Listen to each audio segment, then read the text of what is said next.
Hello guys, episode 3 की शुरुआत में हम देखते हैं कि ईजू अपने घर पर होती है और कल रात के बारे में सोच रही थी। तभी उसे सुजिन की कॉल आती है। सुजिन ग्युक की कज़न होती है।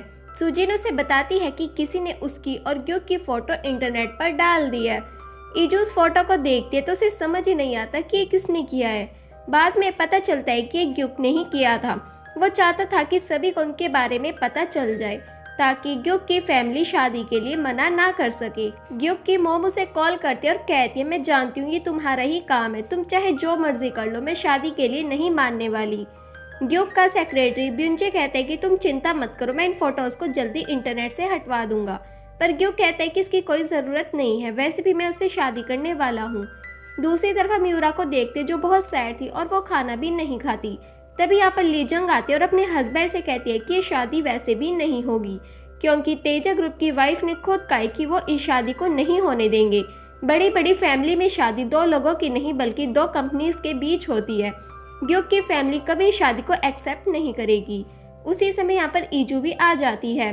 हानजिन ईजू से पूछता है, तो तुमने क्या सोचा है? तुम्हारे अफेयर की बातें सब जगह फैल गई है और ग्युक की फैमिली ने अभी तक तुम्हें एक्सेप्ट नहीं किया है। ग्युक ने अपने मुंह से हाँ तो कर दिया, पर क्या हम उस पर विश्वास कर सकते हैं?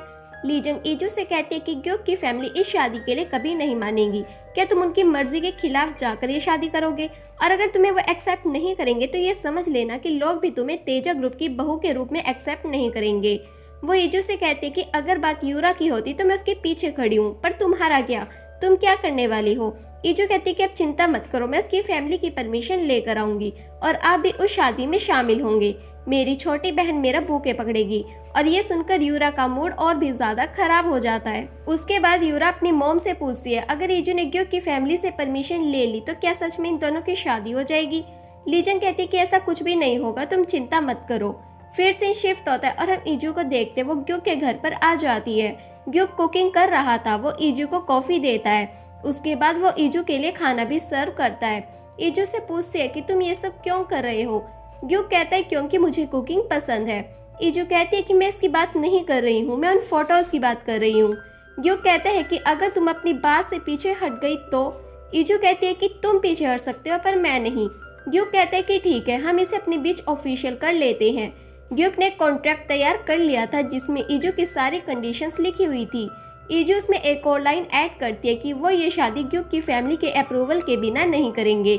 ईजू कहती है कि मैं बदला लेने में कोई कसर नहीं छोड़ना चाहती ताकि यूरा और उसकी मॉम को भी मुंह तोड़ जवाब मिल सके। फिर ये दोनों उस कॉन्ट्रैक्ट पर साइन कर देते हैं। ग्युक कहता है कि अब हमारे बीच कॉन्ट्रैक्ट भी साइन हो गया है, तो कैसा रहेगा अगर तुम मेरे ही घर पर शिफ्ट हो जाओ? ईजू कहती है कि मैं यहाँ कैसे रह सकती हूँ? ग्युक कहता है कि तुमने ही तो कहा था शादी के लिए तुम्हें मेरी फैमिली की परमिशन चाहिए। अगर उन्हें लगेगा कि हम ज़्यादा ही क्लोज है तो वो जल्द से जल्द परमिशन दे देंगे। ईजू भी इस बात के लिए मान जाती है। फिर ग्युक उसे पूरा घर दिखाता है और उसके बाद ईजू को उसका रूम भी दिखाता है। ईजू को ये रूम बहुत पसंद आता है। ग्युक उसे घर की चाबी देता है और कहता है जब तुम्हारा मन करे तुम यहाँ पर शिफ्ट हो जाना। अगले सीन में हम यूरा और सीओ की बहन को साथ में देखते हैं। यूरा से शॉपिंग करवाने के बहाने बहलाना चाहती थी। वो सीओ की बहन से कहती है कि ईजू का दिमाग खराब हो गया है, पर मैं जानती हूँ कि वो अभी भी सीओ को ही प्यार करती है। अगर तुम और तुम्हारी मॉम ईजू से बात करे तो वो जरूर मान जाएगी। तभी यहाँ पर ग्युक की बहन भी आ जाती है जिसका नाम सीओ होता है। सीओ को देखकर यूरा और भी अच्छा बनने का नाटक करती है। सीओ से पूछे, तुम्हारी बहन की शादी तो कहीं और फिक्स हो गई थी, तो उसने अपनी शादी क्यों तोड़ दी? यूरा कहती है क्योंकि वह हर चीज में मुझसे कंपटीशन करना चाहती है, पर मुझे ये सब पसंद नहीं। सीओ कहती है कि तुम भी तो अपनी बहन के जैसी ही हो, क्योंकि सीओ जानती थी कि यूरा भी ग्युक के पीछे पागल है। सीओ बुरी तरह से यूरा की इंसल्ट करके यहाँ से चली जाती है। फिर से ही शिफ्ट होता है और हम ईजू को देखते हैं। जब वो घर आती है तो बाहर उसे सीओ की मॉम मिल जाती है।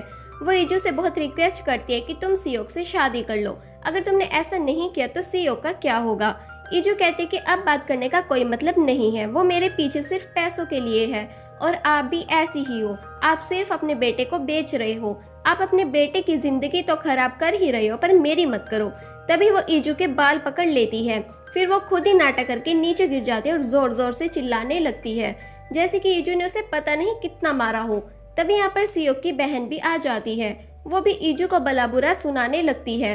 यहाँ पर लोग इकट्ठे हो जाते हैं। सब ईजू के बारे में ही बात करते हैं कि ये लड़की कितनी बुरी है। ईजू ये सब देखकर बहुत सैड हो जाते हैं और यहाँ से चली जाती है। साथ ही हम देखते हैं कि मैनेजर किम उसकी वीडियो बना रहा था।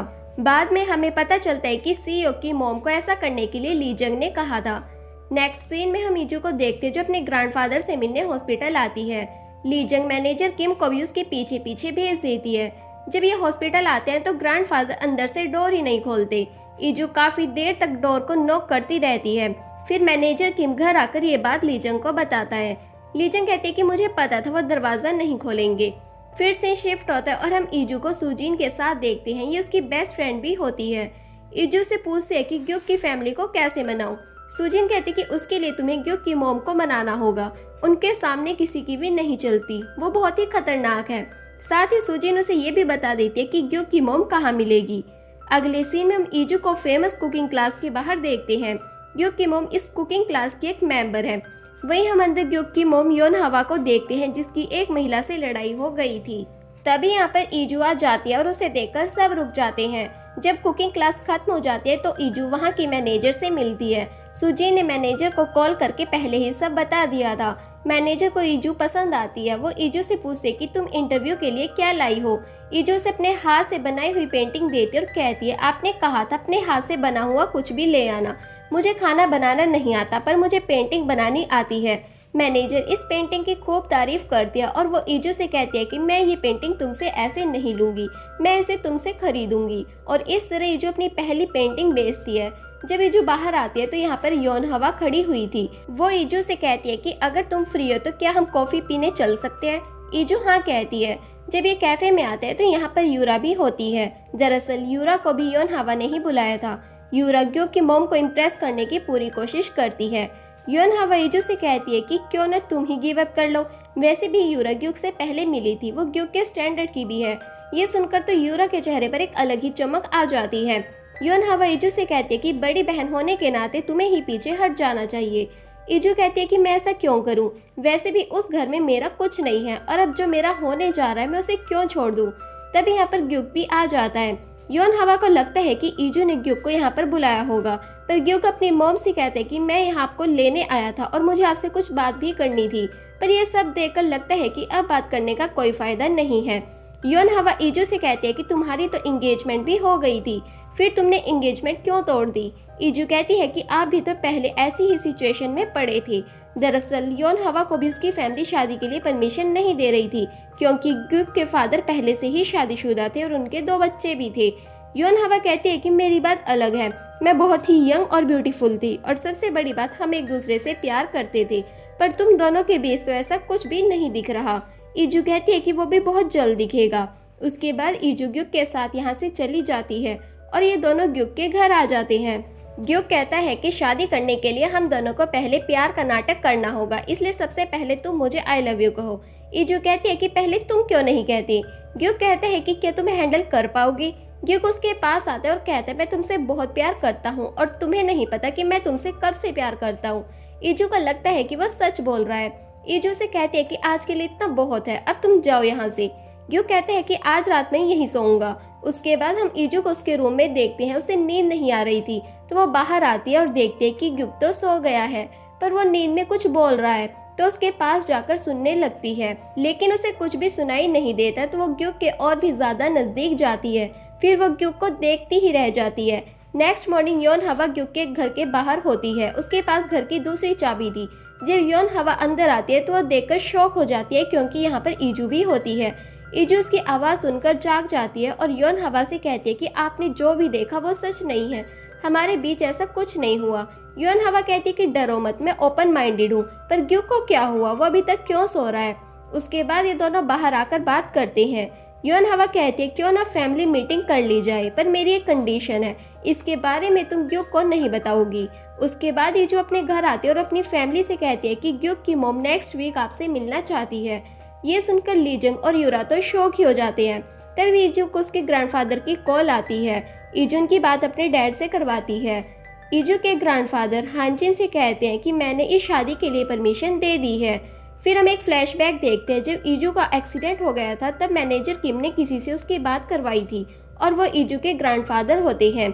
वो ईजू से कहते हैं कि तुम ऐसे नहीं मर सकती, प्लीज तुम मुझे इन सब चीजों के लिए माफ कर दो। वो ईजू से माफी क्यों मांग रहे थे ये तो हमें बाद में ही पता चलेगा। जब ईजू उनसे मिलने हॉस्पिटल गई थी तो वो दरवाज़ा नहीं खोलते। फिर ईजू कहते हैं कि मुझे मेरी खुशी मिल गई है, मैं उससे शादी करने वाली हूँ, इसलिए मुझे आपकी ब्लेसिंग्स चाहिए। मैंने हर चीज़ के लिए आपको माफ़ कर दिया। ये सुनते ही उसके ग्रैंडफादर बाहर आ जाते हैं और वो ईजू को गले से लगा लेते हैं। प्रेजेंट में जब ईजू अपने रूम में जाने लगते तो लीजंग उसे पूछते आखिर तुमने क्या किया जो सब शादी के लिए मान गई, पर ईजू कुछ नहीं बोलती और वहाँ से चली जाती है। अगले सीन में हम फैमिली मीटिंग का सीन देखते हैं। योन हवा इस मीटिंग को अपने घर पर ना रखकर बल्कि एक शांत जगह पर रखती है। और इसी के साथ ये एपिसोड यहीं पर खत्म हुआ। आपको ये वीडियो कैसी लगी कमेंट सेक्शन में ज़रूर बताएं।